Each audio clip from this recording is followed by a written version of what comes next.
Hey guys, what's up? As you can see, this is going to be another Dark Souls 2 video.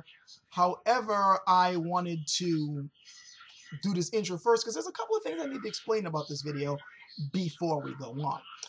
Firstly, we're going to be taking a bit of a step back. My first Dark Souls video took place in No Man's Wharf. The reason for this is because it hadn't occurred to me until after I kept playing that, hey, maybe some people might want to see me go through the first level. So this is going back to the first level, and it's going to be with a different character who is named Kit, based on my wife, and we're going to be using her character to go through.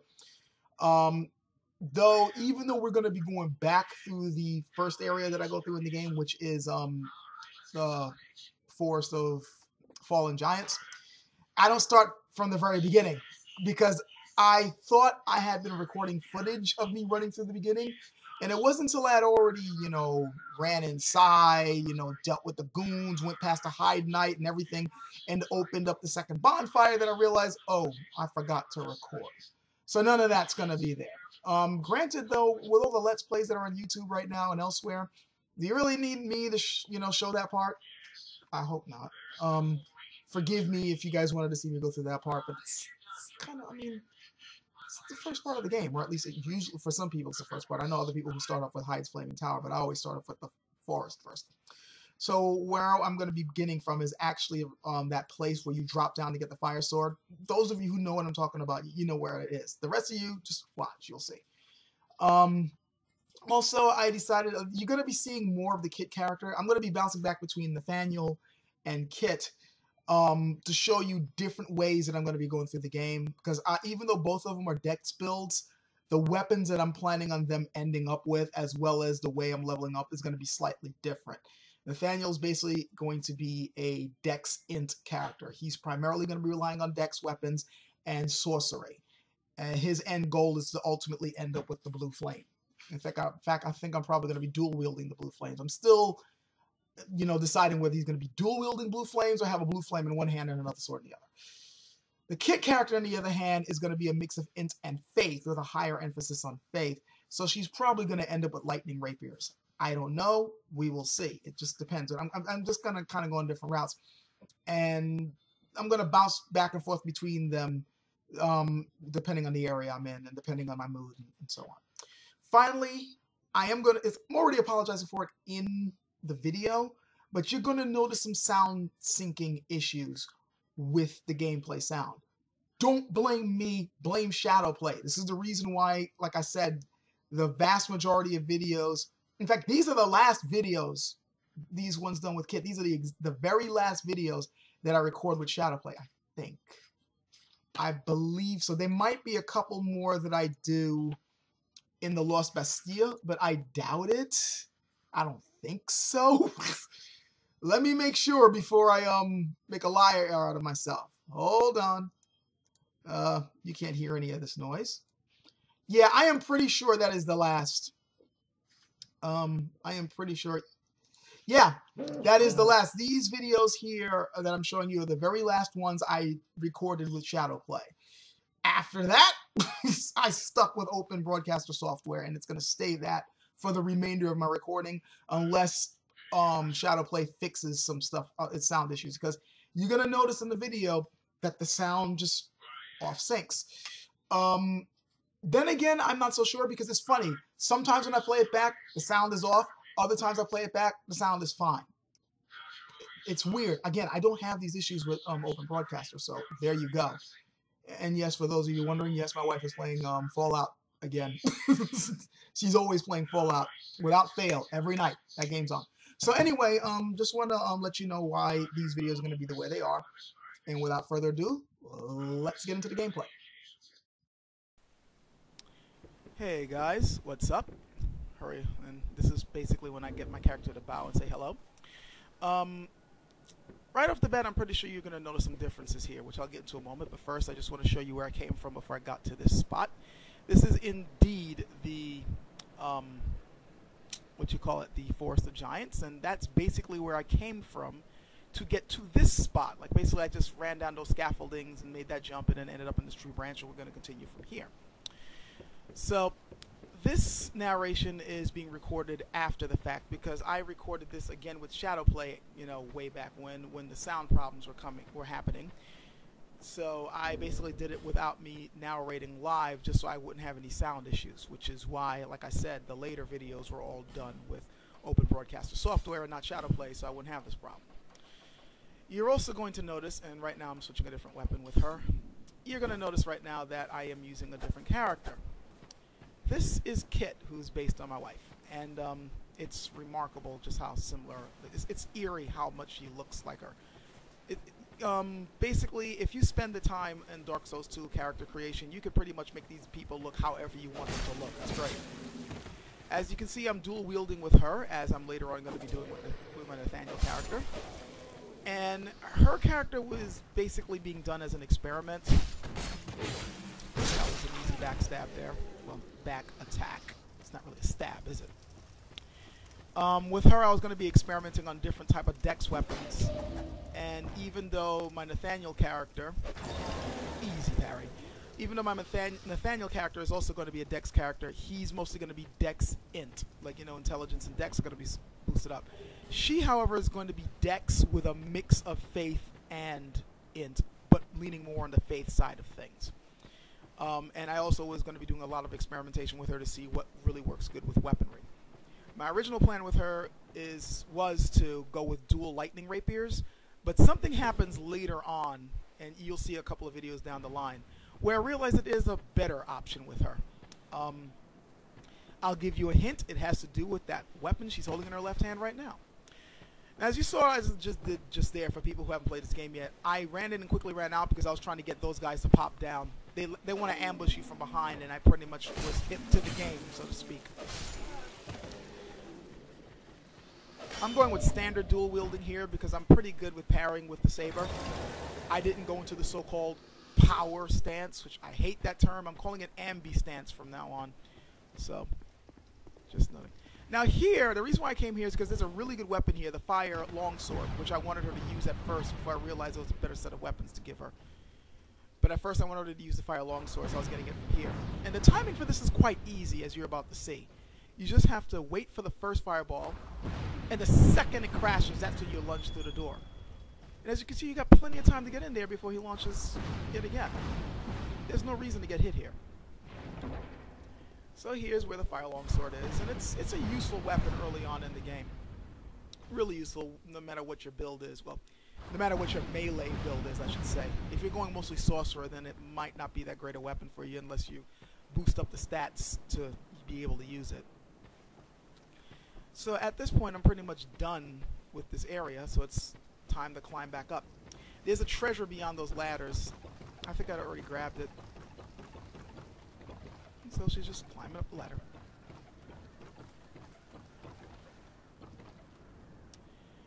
And yeah, not much to this spot. From here on, like that's again where I came from. I dropped down from there. That's the second, right above there is the second bonfire of this area. And from there you can spread out into different areas. And after I lit that second bonfire, I just jumped down here. Now that's the hole that I basically need to end up back in, but I decided, since I forgot to record how I got down here, that's the reason why we're starting from here. I pretty much forgot to record the intro of this area. I'm just basically showing you guys how I got here. Like, you know, I came down from there, and then I jumped over that gap, which is pretty easy. And then you just go down these scaffoldings, which will bring you right to the branch that you saw me standing in at the start of this video. That's pretty much how to get here. And then, you know, just slowly take out the enemies along the way. Like, there are a couple of goons on the scaffolding that are easily dispatched. And then when you're on that branch, there are a couple of guys who you might want to pull up to deal with on the branch. Otherwise, you're going to have to deal with, like, multiple enemies at once. And if you're a beginner, you most likely want to pull them up either with arrow shots, or if you have some throwing knives, that would work. Or if that fails, then just kind of go down to attract one of their attentions and then quickly run back up the branch, though you might end up inadvertently bringing two of them up there instead of one. But they come up single file, so this shouldn't be a problem. Now in here, there's a goon waiting for you, who you've had to deal with before to get to this spot. I kind of effed this up. I wanted to quickly jump down and just get behind him. And there I was actually waiting for him to make an attack, but he was just standing there, so I said, fuck it. I wanted to parry his attack because I was training my saber parries. Now this little ambush here is easy to deal with. You wait for the guy to shoot the arrow and he goes away, and you just run up the stairs. That's it. You avoid the firebomb from that jerk up there, and then just take these two fools out. I was trying to parry there, and it did exactly work out. So I chopped them into kibbles and bits for daring to hit me. This guy is pretty easy to deal with. You can either throw knives at him or bow and arrows at him. I wanted to hit him from long range, but I didn't have anything at the time, so I just had to deal with him up close. But he mostly throws fireballs, so you can just charge him. Not fireballs, firebombs. You can just kind of rush the dude like I just did and pretty much make it work. There's also a dude here. When you first come here, there's a treasure there, but you might miss this guy hiding. I was really annoyed that I missed that parry, because most of the time, the jumping attacks, I can pretty much parry. I don't know why I messed up my timing there. In fact, even there, like, I just decided to do the emote, like, yeah, I don't know what the fuck happened. That was just bad. Because normally those leaping attacks, it's pretty easy for me to time a parry for. In fact, that was my thing from the first Dark Souls. Anytime somebody did a leaping attack, I could easily just knock that out of midair. Yeah, just fooling around. Yeah, I'd already killed this dude, and this was an odd sight. This was one of the first graphical glitches I found in the playthrough. It's like I just simply shoved that guy through the wall, Hulk style. That's not how I killed him, but whatever. This game's weird. Like, it loads areas, you know, like when you leave an area, it's no longer loaded, and then as you're coming back to the area, it reloads it. But then that means it makes the bodies just drop back into position, and sometimes you end up with weird glitches like that because of it. Now at this point, I think I came back here. Why did I come back here? Is that? Oh yeah, that's why. Let me see it, so that I may help you. I actually had a to see Estus light, shard. to see hope, however faint it might be. Yeah, the usual speech.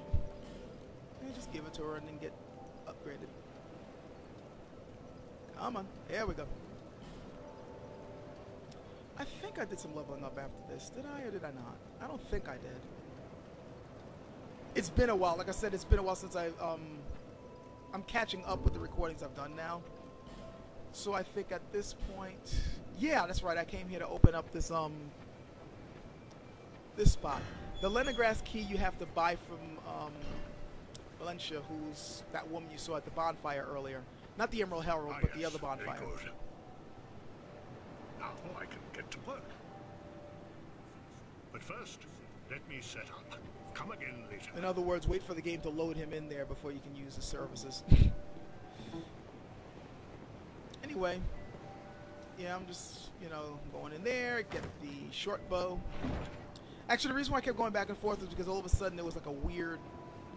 Something happened with my computer, and all of a sudden the frame rate started getting a little stupid. So I was moving back and forth just to see if it smoothed itself out, which it did. I might have had something going on in the background at the time, I'm not too sure. And there I kind of screwed up.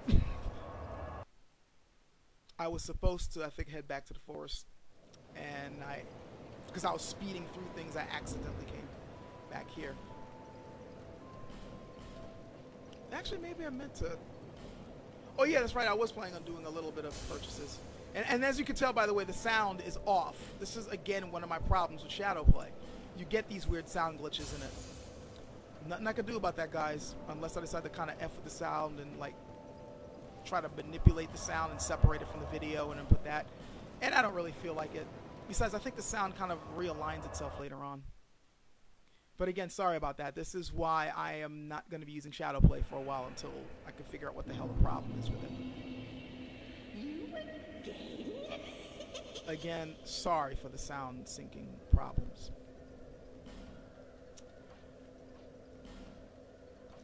Yeah, I decided to get the Pharaoh's Lockstone because that's a very useful item which we're going to need shortly. And what else did I think that was about it. It's high time that I pick up a move.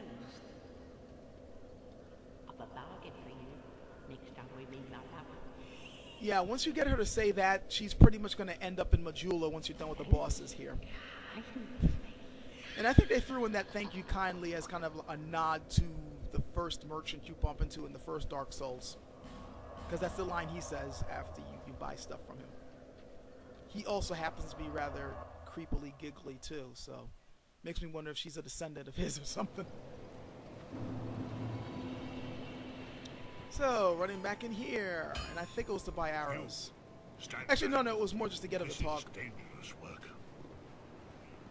The name's Lenigrast, just a simple blacksmith. And you are, another useless traveler. Well, A man fuck you too. ought to labor with his feet planted firmly in the earth. Not roam around like you flirtatious vagabonds. If it wasn't for people like us, shit wouldn't get done. Go on, show me what you've got. You're equipped. Hey. Let me have a look. Oh, But be okay. quick.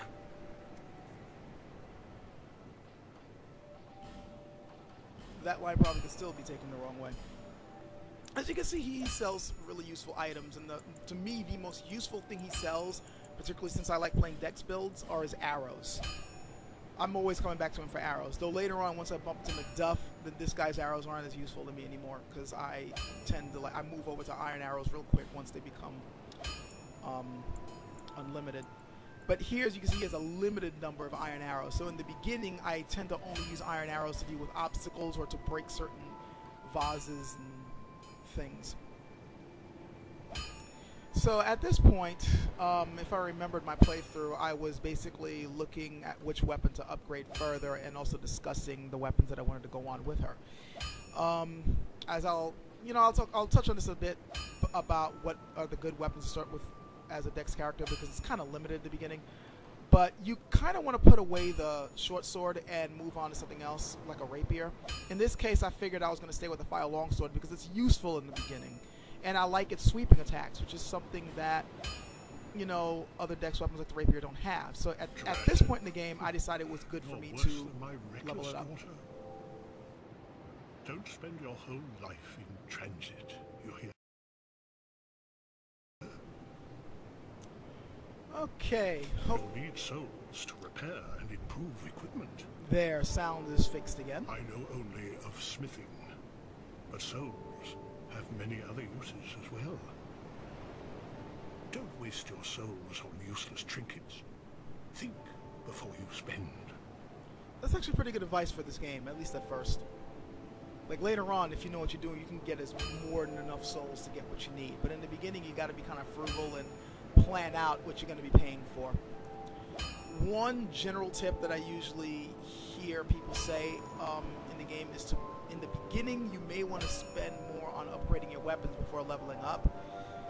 I think that's generally good advice, though I tend to level up certain things kind of early depending on what I want to do. Like if I'm making a dex character, I try to level up my dex at least to a certain amount before I then like boost up the weapons. Like I'll probably get it up to like maybe at least around 20, and then I start leveling up my weapons to like around like say +3, +4, and then I start grinding out, you know, to boost up my stats. Anyways, I was saying about the weapons, I still think that dex weapons in the beginning are kind of hard to come by. I'll be around if you make it back. Oh, how cheerful, how supportive. Anyway, as I was saying, the rapier and the saber, well, the scimitar are great starting dex weapons. The problem I have with the rapier, however, is that, you know, it's, you know, pokey. You know, you don't have that much of a range in swings. Like, you got to be very precise in striking opponents, whereas something like the fire longsword, as I'm giving her right now, if you're dealing with, you know, 2 or 3 opponents, you can at least hit multiple enemies with one or two, you know, one quick wide swing, which is something that I prefer sometimes, especially in this game where they throw mobs of people at you. However, as we're later on going to see, there's a way to mitigate the problem with the rapier by just simply dual wielding another weapon that has wide slashes. And later on, like, you're going to find that the scimitar is a great complementary weapon to the rapier. And I do have to admit, the rapier, especially once you start leveling it up, once you start getting +3, +4, it's a great damage weapon for dex wielders. But I didn't really appreciate it until later on with this playthrough with her. For now, you're going to see me using the fire longsword with her because it was kind of like my standard way of going through this part of the game. I learned the error of my ways later on, though. You'll see. And there's going to be like, in another video, you're going to see like a eureka moment I have. When I just, I don't want to spoil it. I'm going to wait until later. And then once it happens, that's when I'm going to start gushing about this weapon combination I found. What am I doing here? Oh, yeah, I was switching over to the shield, I think. Sword. That's one of the problems with doing narration after you do the playthrough. You sometimes forget what you were doing at the time. I think I was dual wielding just so I can get her saber parries. My scimitar parries. I'll say sabers. The parry window for the curved swords is fantastic. Like, if you really want to learn your parrying, that's a good weapon to learn how to use. It's a good offhand weapon. Once you get really good with the parries, you'll find that you won't need a shield all that much. Yeah, you better take out that fool, because if you walk away from him, he will get up. That door over there, we need the soldier key for, so we will come back to that later. Now down there are the salamanders. Some people think it's a good idea now to try to jump down there and attack. No. Wait until later when you're a bit stronger, you've leveled up a bit and got some better weapons. But we will get down there later on, you know, as I play through the game. Yeah, that's cool. You just kick him to wake him up and then just back attack him. That over there is another door that we need the soldier key for, and again, we will get there later. Now this freaking place. This place is full of pain-in-the-ass archers that it's best... Hello. Again, that face is eerie, how much it looks like her. You got this guy attacking, so just simply wait for him to drop down and give him the business. And this other guy, you're pretty much going to treat the same way, though he's a little less cautious than the first guy. He just drops right down, so F him up too. Now, as you can see out there, we got archers to deal with. You got one there, you got one there, and there's a couple down there, I believe. So you want to kind of take them out little by little, but we're not going to take them out now. I'm trying to get a shortcut opened up first, so we're just going to run straight up here first. And we're going to rogue attack this unsuspecting guard. Midnight items. Easily dodge him. Whoa. Yeah, I don't think so. Like I said, curved swords are... And then I forgot this happened. I don't know if you guys have noticed, but games with the Havoc's physics engine, you sometimes see some really weird things happen to character models, especially the ragdoll effects. Like, people who've played Fallout 3 and New Vegas know exactly what I'm talking about. There's a lot of weird shit that can happen. Okay, we gotta deal with that guy firing the, you know, the fire bombs. We also have to deal with that overeager guy running there from below, so it's best to just run away from that fire bomber's range and deal with this jerk. I love it when they hold their shield, because then you get that free attack there. Though I messed up the critical attack that's supposed to happen afterwards. I'm not too sure if I really like the fact that you have to wait a bit before you can launch the critical attack. I think I like the way they handled it in Dark Souls 1 better, where the second after you parry them or trip them up, you can instantly do the move. Having the pause is kind of annoying, but I've gotten used to it. Now this part was kind of stupid. I'm trying to get him to blow up the barrels here so he can blow up that wall.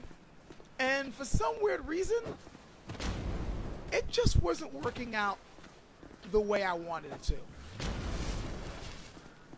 He seemed to have had a really hard time actually throwing the fire bombs far enough to actually ignite those barrels, and it was starting to get a pain in the ass. I mean, everywhere else he's able to aim right at me, and then I had to deal with this shit.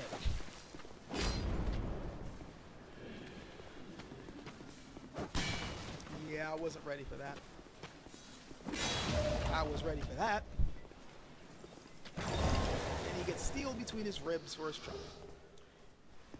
And now back to the quest at hand, trying to blow up this freaking wall.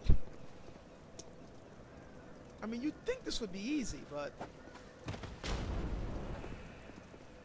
It's like he was afraid to blow up the real estate or something.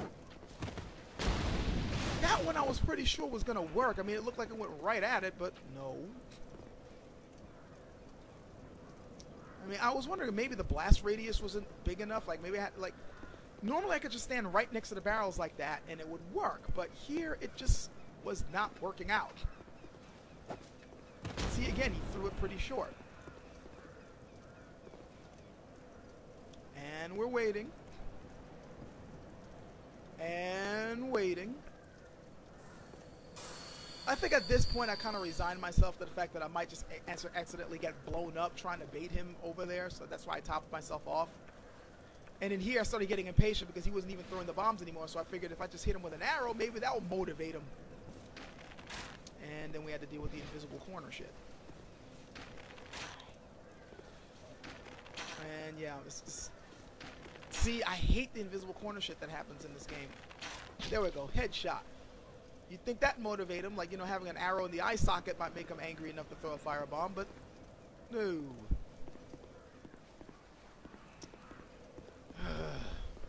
Yeah, I remember the frustration I was having at this point. I was just like, what the fuck? What does it take? And then he throws it. Now, come on. Didn't that look like that bomb should have blown it up? And then he did it. And that's the funny thing. I wasn't really near the barrels when he finally threw it the right way. I still can't explain that. I really can't. Maybe one of you guys know exactly why that worked the way it did. But, yeah, I thought that was odd. I'm running towards him, and then he throws the firebomb the right way. Now, at this point, I think I was debating at this point whether I was going to take on the Pursuer or not. Because I did it with Nathaniel, but I didn't save.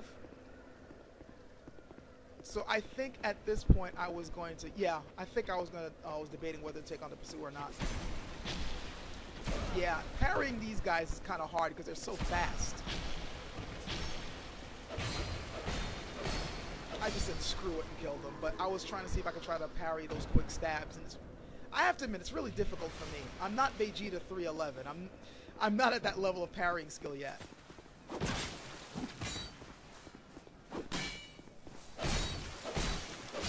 Yep, another one bites to dust. Okay, yeah, now I see what I was doing. I wasn't going after the Pursuer yet. I decided to deal with this little area first.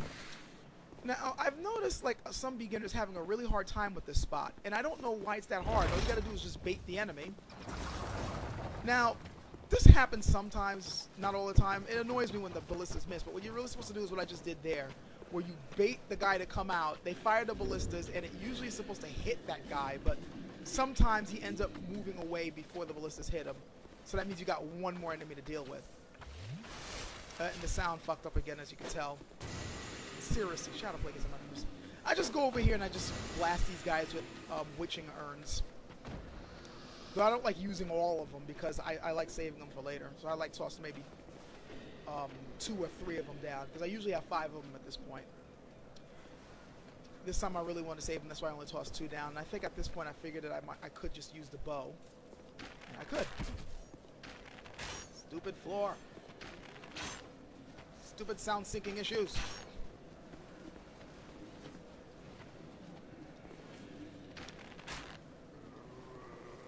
Seriously, NVIDIA, whatever problems you're having with Shadow Play and sound things, you need to get that fixed. Because again, this does not happen to me when I use Open Broadcaster software. If it wasn't for that, Shadow Play would be perfect. Well, that and the large files, but I kind of understand why the files are so big. So yeah, we just check it and run off and collect the stuff. Now, this area here is the reason why I bought that Pharaoh's Lockstone. So yeah, this area here is not all that difficult when you know what to do. And like I said, this is why I got the Pharaoh's Lockstone, because we needed to get some secret items. I mean, I could have waited until later, until I got one for free. But I just get it out the way now, you know, just buy the damn thing and just grab the stuff now. And you get these little items here.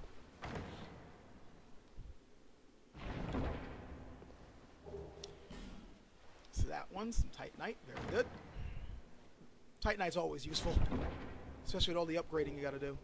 And the Clothery ring, which, I'll be honest, that ring kind of sucks. The boost it gives to your stamina regeneration really isn't much, but I figured it's better than nothing at this point. But you get a much... the +2 is a lot better than this. Now, this is a trapped chest. And it's always random what's going to come out. That one was poison, so I just rolled the hell away. Earlier on, I said about the chest set with... Oh, yeah. Before I'll take care of this. It's always best to just knock on that door. Don't open it. Just knock on it with your weapon to get them to open it so you can ambush them. Boom. I was hoping that both of them were grouped together because then the splash damage would hit both of them. But I wasn't that lucky. Yeah, they got a hell of a reach with that weapon, so you gotta be careful. Especially if you don't have a shield. And I was a little over eager with the parrying there, as you can see. That really annoyed me because I was trying to actually do the shield bash move. And for some reason it came out as an attack first. That time it worked. And then this happened. Yeah. Like I said, goofy things can happen with games that use the Havix engine. Though, I don't know. I'm seeing it happen a lot more in the PC version than in the PlayStation 3 version. I mean, it happened in the PlayStation 3 version, but not this often. I'm seeing it a lot more here.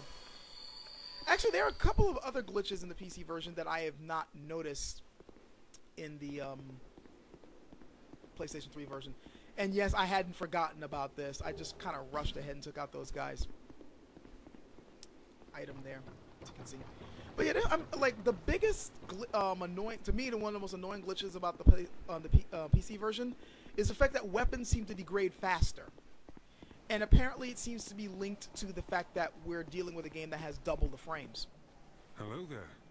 Traveling all alone in these treacherous times. Yep, this is Trusty Patch. I mean, well, wait. I hope you have a very good reason. Oh, hogwash. Who am I to judge? My name is Pate. I journey hither and thither on a sort of treasure hunt, you might call it. Sound glitch. Be careful out there. There's talk of unsavory bandits who prey upon travelers like yourself.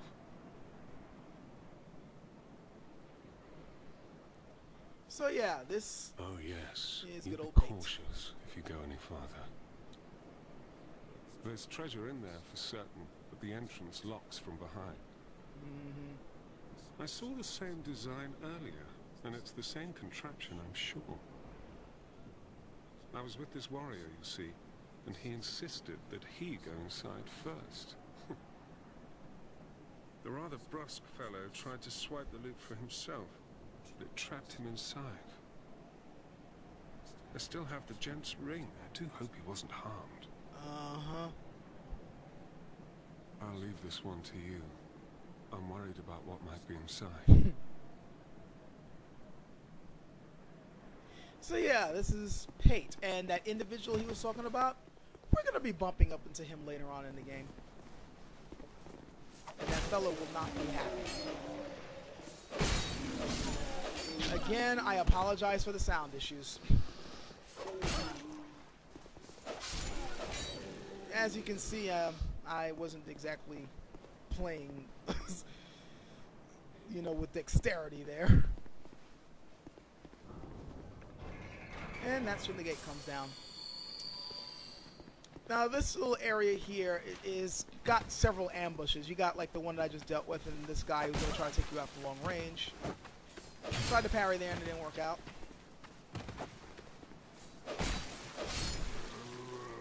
But, you know, with a good old dual-handed defense, and he was down. Now there's another ambush coming up, which those of you who played the game already know about, and it's pretty easy to thwart. This is my way of dealing with it.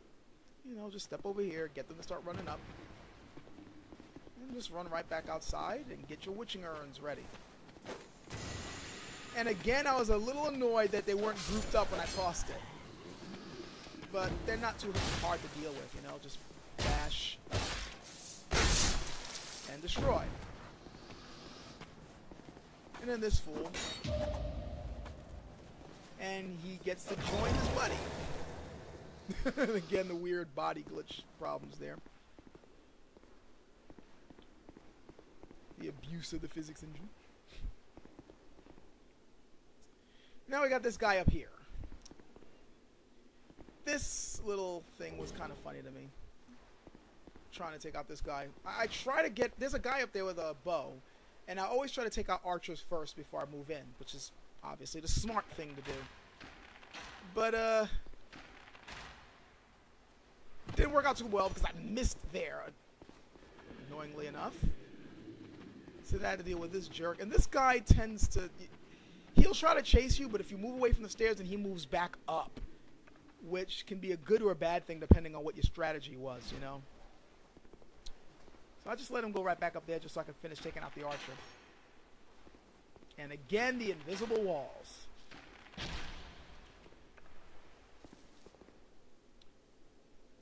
Now, there's a hidden item here, which is easy to miss. Very easy to miss. Well, first let's take care of this fool.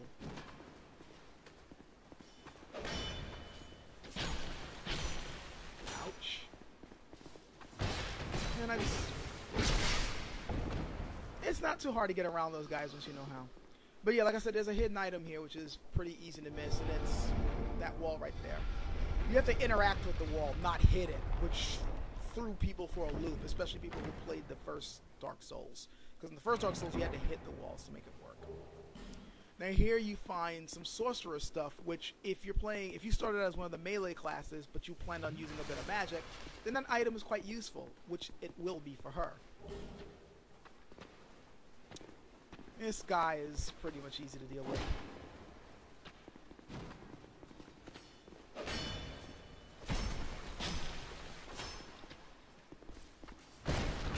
So of course I could have handled that better. And then around the corner we got this other fool to deal with. Actually no, I was wrong. That was the fool to deal with. Sometimes he's outside, sometimes he's at the top. I'm sorry guys. Anyway, from here you're going to just end up going down the wall and making it right back to Pate. If you want to, you can... If you have missed out on that treasure and you realize it, you'll know you missed out because when you talk to him, he's not going to acknowledge that you got the so-called treasure. So this is the way to get back in. You know, you just go around that wall and then just go through. Well, I see you managed to escape. That's what he says if you found the sorcerer stuff. I hope that brave warrior didn't come a cropper either. Be careful out there. There's talk of unsavory bandits. Yeah, you already prey said upon that. travelers like yourself. Oh, but you should take this. It allows undead to call out for help to one another across the fissures between worlds. With luck, somebody will lend you a hand. I think that was a bit sneaky of the developers. Well, I hope. Be careful. The way that you get the white soapstone after you get him talking for a bit, because he repeats that line about unsavory bandits, and some people would think, okay, we're starting all over again, let me just keep going. And they might miss out on getting that white soapstone, which, if you're planning on doing co-op, well, is very useful. So, but considering that I tend to, like, go and I tend to exhaust the dialogue lines anyway, there was no way I was going to miss that, but I could see somebody missing that. So, yeah. That's it for the, this part. The next time we see her, we're going to try to take out the pursuer early. So, till then, take care, guys.